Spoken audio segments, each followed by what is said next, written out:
विधानसभा चुनाव को लेकर सारी पार्टियां अपनी कमर कस चुकी हैं और साथ ही साथ सारे प्रत्याशी अब फील्ड में हैं, क्योंकि पहला दौर का जो चुनाव है, फर्स्ट फेज का चुनाव हजारीबाग में होना है। और हजारीबाग के अभी हम बरकट्ठा में खड़े हैं। अभी बरकट्ठा में आप देख सकते हैं कि अमित यादव जी अपना चुनावी जो जनसंपर्क है वो निकाल रहे हैं। सीधे अमित जी से जुड़ते हैं और अमित जी से बात करते हैं कि किस तरह से चल रहा है आपका जनसंपर्क यहाँ पे।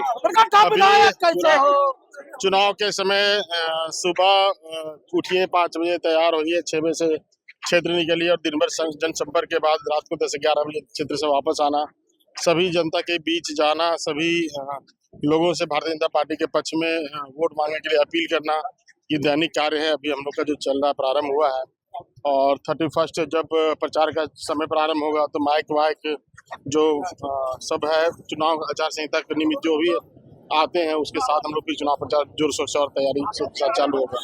जनता का किस तरह से माहौल लग रहा है आपके प्रति, क्योंकि आप लगातार जनसंपर्क कर रहे हैं?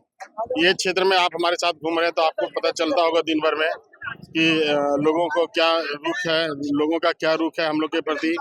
लगातार हम लोग का जन समर्थन मिल रहा है, लोगों का जन समर्थन मिल रहा है और निश्चित रूप से आने वाले दिन में आपको राज्य में परिवर्तन दिखेगा और बरकट्ठा में बेहतरीन रिजल्ट भारतीय जनता पार्टी के पक्ष में आएगा। देखिए, बरकट्ठा विधानसभा में है और यहाँ पे अमित यादव जो हैं कई गलियों में घूम घूम के आप देख सकते हैं कि जनसंपर्क कर रहे हैं, लोगों से मिल रहे हैं। अमित यादव से और कई सवालों पे हम बात करेंगे और ये जानने का प्रयास करेंगे कि आखिरकार जनता इनको चुन के क्यों लाएगी, क्यों और अमित यादव इस बार फिर विधायक बनना चाहते हैं। अमित जी, जनता आपको फिर क्यों चुनेगी, क्योंकि आप लगातार हमारे साथ घूम रहे हैं, जनसंपर्क कर रहे हैं। आप देखे होंगे बरकट्ठा विधानसभा घूमे होंगे तो हम लोगों ने जो पिछले 5 साल में इंडिपेंडेंट रह कर, निर्दलीय के रूप में रह करके हम लोगों ने विकास कार्य किया, वो आज पूरे बरकट्ठा विधानसभा में पूरे राज्य में उदाहरण है। और राज्य में इस बार भारतीय जनता पार्टी की सरकार बनाना है, नरेंद्र मोदी जी के नेतृत्व में भारतीय जनता पार्टी की सरकार बनाना है।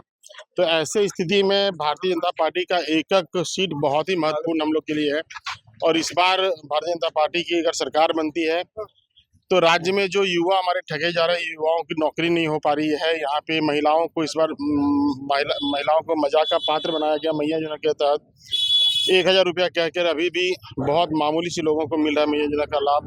तो ये सब बहुत सारे विषय है, बहुत सारे मुद्दे हैं। करप्शन जो राज्य में व्याप्त है, ट्रांसफर पोस्टिंग का एक उद्योग चल रहा है राज्य में।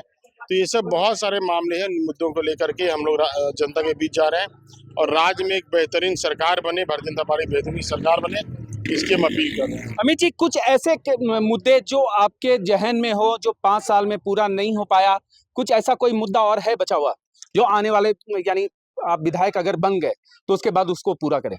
अभी हम लोग के जहन में है कि हम लोग के यहाँ पावर प्लांट है, बांजडी पावर प्लांट है, इसके बाद भी हम लोग को जीरो कट बिजली नहीं मिल पा रहा है, 24 घंटा बिजली नहीं मिल पा रहा। भारतीय जनता पार्टी के रघुवर दास जी का जब सरकार था तो एक पहल रघुवर जी का हुआ था कि हम लोग सभी जगह जगह पे पावर सब स्टेशन, गोरर में पावर ग्रिड, बेड़ोकला में पावर स्टेशन, तुर्बाद में पावर स्टेशन, केबलिंग के माध्यम से बिजली पहुँचाना, खेतों में विद्युतीकरण, अटल विद्युतीकरण के माध्यम से पहुंचाना। तो ये सब कार्य प्रारंभ हुए थे बीजेपी के सरकार में, लेकिन जैसे ये निकम्मी सरकार बनी वैसे ये सारी योजनाओं को बंद कर दिया, जहां के तहां छोड़ दिया।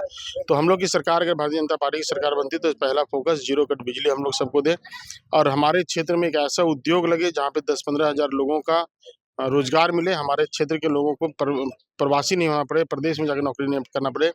और जो विद्यार्थी जो सबसे मायूस हैं, जिन्हें एक मायूसी से सा लगता है झारखंड में पढ़ाई लिखाई करने में, बोलते हैं कि भैया एग्ज़ाम का बहुत बेसब्री से इंतज़ार रहता है और जब फॉर्म निकलता है, वैकेंसी निकलती हैं तो उसके पहले प्रश्न पत्र यहाँ पे बिक जाते हैं, नौकरियाँ यहाँ पे बेची जा रही है और दूसरे प्रदेश से, राजस्थान, बिहार, यूपी से विद्यार्थी यहाँ पे आके नौकरी कर रहे हैं। तो एक मायूसी भरे निगाहों से आज के दिन में यहाँ पे लोकतांत्रिक व्यवस्था को देख रहे हैं, हम लोग को देख रहे हैं, यहाँ की सरकार को देख रहे हैं। तो उसको एक परिवर्तन करा, सरकार के प्रति लोगों का एक विश्वास बढ़े, लोकतंत्र के प्रति युवाओं के विश्वास बढ़े, बच्चों का विश्वास बढ़े, तो उसको फिर से वापस लाना युवाओं को नौकरी दिलवाना है। अमित जी, एक और सबसे बड़ी सवाल ये है इस पूरे क्षेत्र के विषय में। हम इचाक में खड़े हैं। इचाक में कुछ दिन पहले एक यानी सभा होता है, कुछ लोग जुटते हैं, तो वहाँ पे विरोध यानी आप ही की पार्टी के लोग विरोध करते हैं, तो उसको लेके किस तरह से मान मनोबल का काम चल रहा है या मनाया जाने का आप क्या करिएगा? आगे का पहल कैसे कीजिएगा? देखिए ये सभी पार्टियों में होता है, पार्टी में आपस में हम लोग का बड़ा परिवार है, तो बहुत लोगों में नाराज़गी रहता है, बहुत तरह की बात रहती है, तो हम लोग आपस में जो पार्टी का पारंपरिक व्यवस्था है, उसके तहत हम सभी कार्यकर्ताओं को मनाने का काम करते हैं और आज सभी एकजुट होकर के हम लोग क्षेत्र में घूम रहे, दिख भी रहा होगा आपको, और जो नहीं भी हैं उनको भी हम लोग साथ लाने का प्रयास कर रहे हैं। चलिए, एक सबसे बड़ा सवाल है, क्षेत्र को लेके नहीं है, पूरे राज्य को लेके है कि कांग्रेस पार्टी के कुछ नेता जो हैं, वो लगातार महिलाओं के प्रति, क्योंकि मैया सम्मान योजना जेएमएम की तरफ से लाया गया, उनके द्वारा जो है टिप्पणी यानी अभद्र टिप्पणी की जाती है, जैसा खबरों में आप देख रहे हैं, तो उसको लेके क्या कहिएगा? देखिए पार्टी कोई भी हो, नेता कोई भी हो, महिलाओं का सम्मान करना चाहिए और खासकर वैसे नेता जो मंत्री पद को सुशोभित करते होंगे, क्या बोल रहे हैं, क्या कर रहे हैं, क्या नहीं करना चाहिए, क्या बोलना चाहिए, क्या नहीं बोलना चाहिए, तो उनको इन बच्चों को लेकर सजगता रखना चाहिए और संयमता रखना चाहिए और मर्यादा का उल्लंघन नहीं करना चाहिए।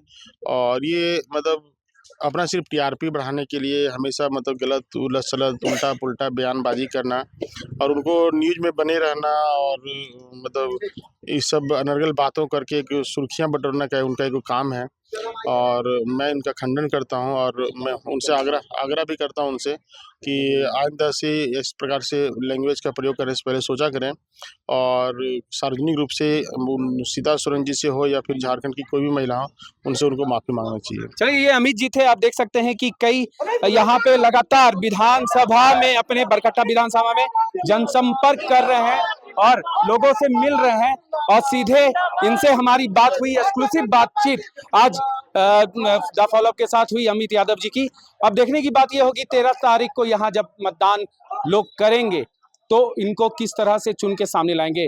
मैं पीयूष मिश्रा द फॉलोअप के लिए अपने सहयोगी आशीष यादव के साथ। खाली दिन बीत रहा है, जॉब तो मिल नहीं रहा है। सही है बे, सरकारी पैसे से पूरा मजा कर रहा है। ये उधार का ढूंढ का भाई। पर जेएमएम वालों ने तो कहा था कि हर एक ग्रेजुएट को 5,000 और पोस्ट ग्रेजुएट को 7,000 देंगे। तुमको नहीं मिला? नहीं, तुमको? हमको भी नहीं मिला। हमें तो नहीं मिला, आपको मिला क्या? इन्हें तो बेरोजगारी भत्ता नहीं मिला, आपको मिला क्या? thefollowup.in. Like, share and subscribe. www.thefollowup.in